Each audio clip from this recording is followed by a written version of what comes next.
તો મિત્રો કેમ છો બધા? આજે હું આવી છું અહીંયા બિગ એપલમાં શાકભાજી લેવા માટે. તો જુઓ $20માં કેટલી શાકભાજી આવે છે અને હું તમને બતાવું શું $20માં આવી શકે. બરાબર, આપણા ઇન્ડિયાના થઈ ગયા ₹1200. તો તમે મને કહેજો કે ₹1200માં કેટલી શાકભાજી આવે છે. આજે હું તમને બતાવું $20માં હું કેટલી લઉં છું.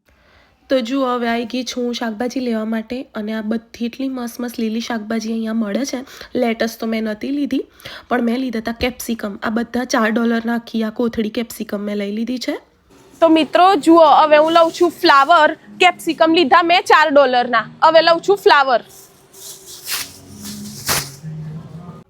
પછી ત્રીજી વસ્તુ મેં અહીંયાથી લીધી આદુ. આદુની આખી આ કોથળી $8માં આટલું આખું આદુ આ પેકેટમાં મળી જશે. તો જુઓ મારે $20માં મેં 4 જ વસ્તુ આવી. મારે જો કેપ્સિકમ લીધા મેં $4. $4નું ફ્લાવર લીધું અને $8નું આદુની કોથળી લીધી છે મેં, કેમ કે ચા પીવા માટે. અને આ લીધું છે લગભગ $4 નહીં, $4ની દૂધી છે. તો બસ $20માં મેં આટલી શોપિંગ કરી છે મિત્રો. તો તમે મને કહેજો, હજુ તો મારે દાણા બધું તો લેવાનું જ છે. બોલો તમે વિચારો કે $20માં આટલું આવી ગયું. હવે તમે મને કહેજો કે ઇન્ડિયામાં $1200માં તમારે કેટલી બધી શાકભાજી આવે.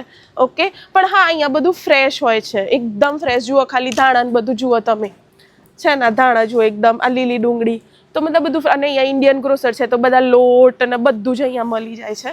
બરાબર, તો તમે મને કહેજો કે ઇન્ડિયામાં $1200માં કેટલું આવે. ઓકે મિત્રો, થેન્ક યુ.